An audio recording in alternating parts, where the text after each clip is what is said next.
দর্শক, sign news নেটওয়ার্কে সকলকে স্বাগতম। সাথে আছি আমি আরিফুল ইসলাম। রাজধানী গাবতলীতে শাহী মসজিদ বস্তিতে ভয়াবহ অগ্নিকাণ্ড, ইউরোপিয়ান ইউনিভার্সিটির সামনে তাণ্ডব।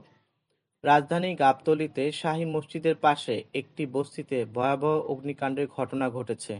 আগুন নিয়ন্ত্রণে কাজ করেছে ফায়ার সার্ভিসের ৮টি ইউনিট। স্থানীয়দের মতে আগুনে বস্তির প্রায় ১.৫ থেকে ২০০ ঘর পুড়ে গেছে। বুধবার দিবাগত রাত ৩টা ৮ মিনিটে গাবতলীর শাহী মসজিদ বস্তিতে আগুন লাগার খবর পায় ফায়ার সার্ভিস। ফায়ার সার্ভিস নিয়ন্ত্রণ কক্ষের ডিউটি অফিসার রাকিবুল হাসান বিষয়টি নিশ্চিত করেছেন। খবর পাওয়ার পর কল্যাণপুর ফায়ার স্টেশনের প্রথম ইউনিট ঘটনাস্থলে পৌঁছে আগুন নেভানোর কাজ শুরু করে।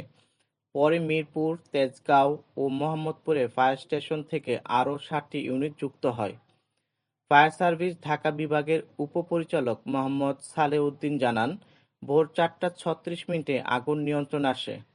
তিনি বলেন, প্রথমে কল্যাণপুর ফায়ার স্টেশনে ঘটনাস্থলে পৌঁছে কাজ শুরু করে। পরে অন্যান্য ইউনিট একযোগে চতুর্দিক থেকে আগুন নিয়ন্ত্রণে কাজ শুরু করে। স্থানীয়দের দাবি, আগুনে বস্তির প্রায় ১.৫ থেকে ২০০ ঘর পুড়ে গেছে। এছাড়া পার্কিং অবস্থায় থাকা রুজিনা পরিবহনের ২টি বাসও পুড়ে গেছে। তবে ফায়ার সার্ভিস বলছে, আগুন নেভানোর পর অনুসন্ধান করে ক্ষয়ক্ষতির সঠিক পরিমাপ জানা যাবে। প্রত্যক্ষদর্শীরা জানান, রাত ২টার দিকে হঠাৎ ধোঁয়া দেখতে পান তারা। ধীরে ধীরে আগুন বাড়তে থাকে এবং পাশের বস্তিতে ছড়িয়ে পড়ে। স্থানীয়রা আশঙ্কা প্রকাশ করেছেন, ইউরোপিয়ান ইউনিভার্সিটির ক্যাম্পাসেও আগুন ছড়িয়ে পড়তে পারে। ফায়ার সার্ভিসের কর্মকর্তারা জানান, ধোঁয়ার কারণে আগুন নিয়ন্ত্রণে বেগ পেতে হয়েছে।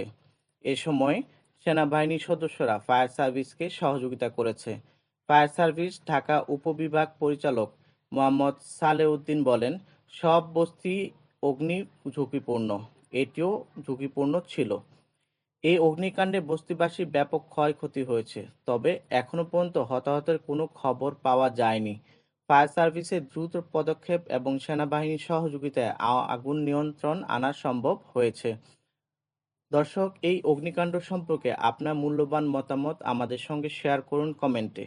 সর্বশেষ গুরুত্বপূর্ণ খবর পেতে আমাদের চ্যানেলটি সাবস্ক্রাইব করুন এবং নোটিফিকেশন পেতে বেল আইকনটি সক্রিয় করুন। আজকের প্রতিবেদনের এখানেই সমাপ্তি। সুস্থ থাকুন, ভালো থাকুন।